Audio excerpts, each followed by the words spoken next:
Halo Santajers yang terhormat, sudahkah Anda move on? Kali ini saya akan merangkum film Avengement tahun 2019 yang mengisahkan seorang pria yang dibebaskan dari penjara dan berusaha membalas dendam kepada seorang orang yang membuatnya menjadi seorang pembunuh. Tanpa berlama-lama dan berbacot ria, kita masuk ke filmnya. And before that, new intro beginning. Anjir, bahasa Inggris.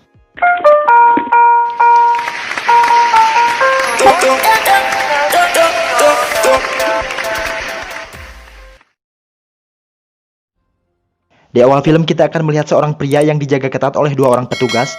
Pria ini bernama Ken yang datang untuk menemui jasad ibunya yang sudah meninggal. Time's up.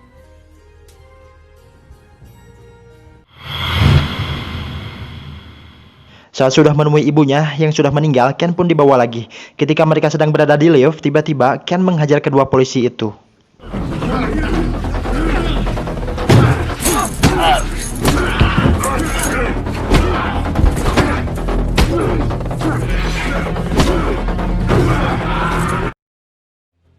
Hingga akhirnya ia kabur ke sebuah kafe dan mendengarkan pria berkoceh tidak sesuai fakta. Di sana Ken menyela perkataan salah satu anggota geng yang bercerita tentang pembunuhan temannya yang bernama Rup, di mana Rup dibunuh dengan keadaan tangannya hilang, dan itu membuat anggota gangster merasa diburu oleh seseorang.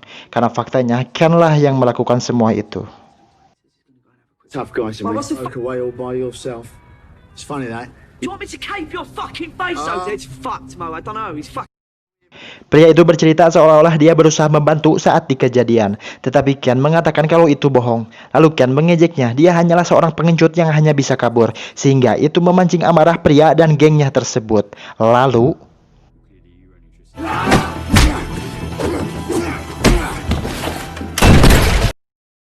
akhirnya Ken menodongkan senjata pada mereka. Keributan itu memancing hype. Ia adalah orang yang bergabung dengan kakaknya Ken yang bernama Lengkot. Nanti saya jelaskan. Lalu selanjutnya Ken menyita semua handphone mereka, dan di sana Ken pun bercerita tentang kisahnya yang dijebak oleh kakaknya sendiri.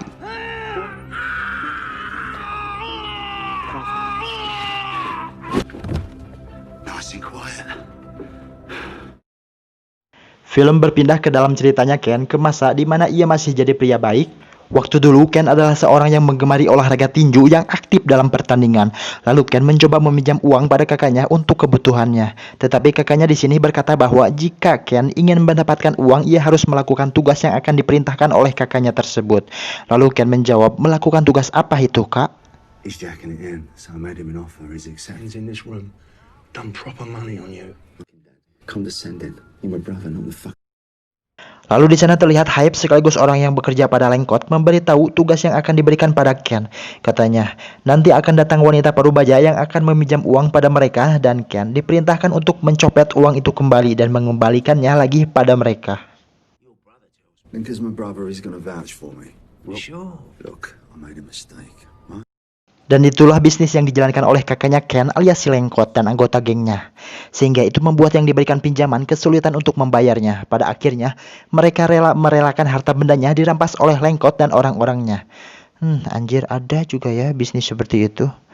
Tetapi pada saat Ken beraksi, tiba-tiba wanita yang dicurinya tersebut ditabrak mobil dan akhirnya Ken ditangkap dan dimasukkan ke penjara.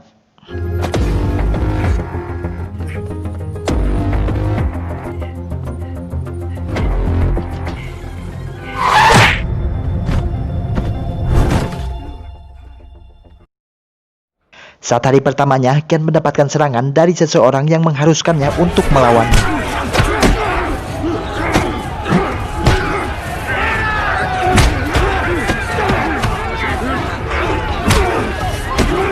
Karena Ken dipukuli oleh beberapa orang, ia mengalami patah rahang yang mengharuskan giginya diganti oleh baja besi.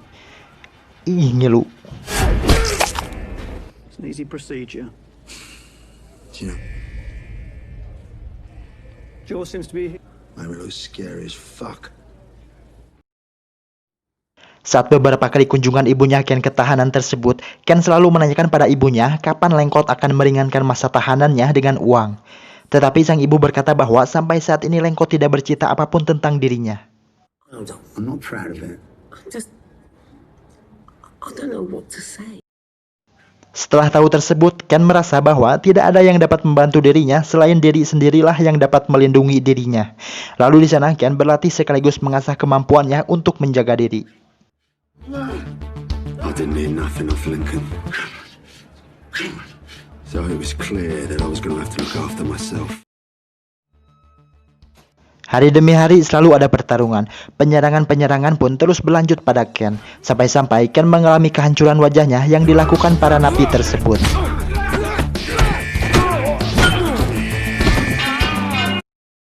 Di sisi lain, setiap perlawanan yang dilakukan Ken dengan tujuan melindungi diri selalu dipandang oleh hakim keributan itu disebabkan oleh Ken yang membuat masa tahanannya terus ditambah. Dibangusin gitu. Took place on the 28th of June and it Ask for, I need it today. For what? Fucking defending myself, that's for what? Come on, you haven't got a fucking clue, have you? You sit there and you fucking...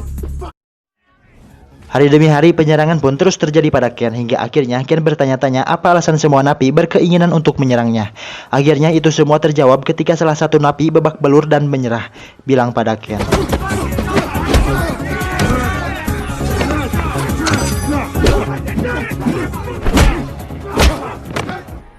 Nothing personal, Kane, you know. It fucking would have been 20 grand.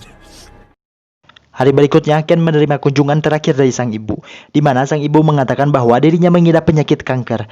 Kemungkinan nantinya ia tidak bisa sering-sering menjenguk Ken. They tell me he was in solitary. What about that, Mum's nothing. Oh, come on. Nah, it's... Beberapa bulan kemudian, Ken terbaring kelelahan di ruang perawatan penjara tersebut. Di sana ada bapak inspektur yang melakukan pendekatan pada Ken dan membujuk Ken agar memberitahu di mana keberadaan Lengkot.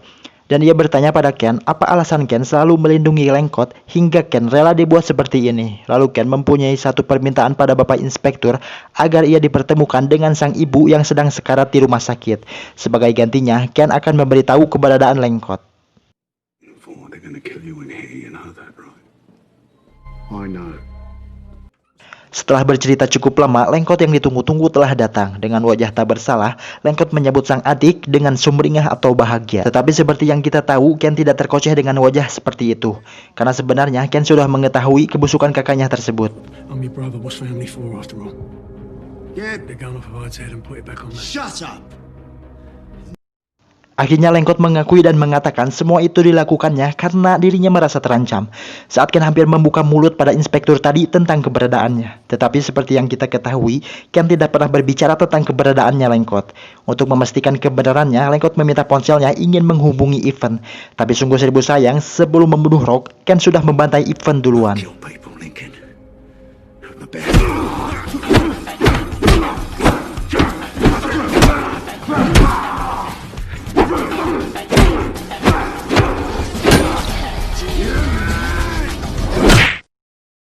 Selanjutnya Ken menanyakan pada Lengkot kenapa dia tidak melihat ibunya di rumah sakit saat ibunya sedang sekarat. Ia juga menanyakan tentang 147 keluarga yang telah dijebak pada Lengkot dalam bisnis haramnya. Karena tidak kuat mendengar ocehan Hype, tiba-tiba Ken mengheadshotkan kepala Hype.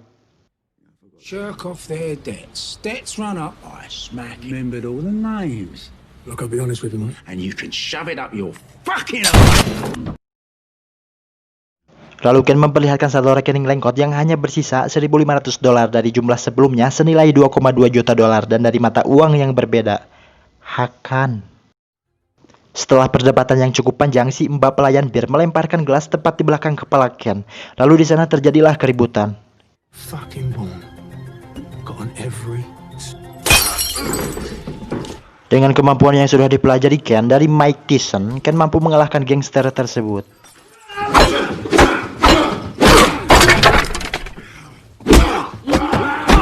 Fucking bullshit, Belmasters! Come on!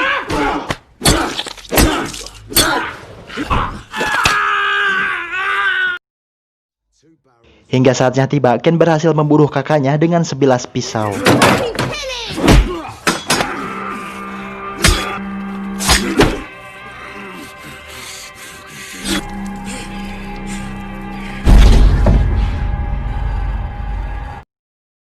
Dan di akhir film kita diperlihatkan kebaikan dan kesolehan Ken yang membagikan uang kakaknya tadi kepada korban-korban yang sudah meminjam uang pada Lengkot.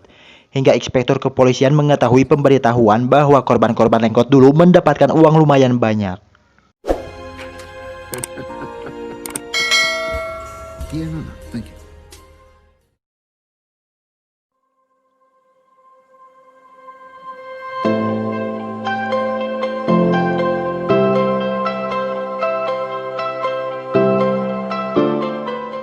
Seru anjir filmnya, walaupun dengan sedikit alur maju mundur tapi top the best lah. Tidak lupa juga pesan atau quotes di film ini adalah sebagai manusia yang dewasa tidak sepatasnya saling menjerumuskan. Ingat, dalam keluarga kita punya orang tua, selagi ada bahagiakan mereka, junjung tinggilah mereka agar mereka bisa tersenyum di masa-masa tuanya. Saya Riz mohon undur diri dan nantikan di next film selanjutnya.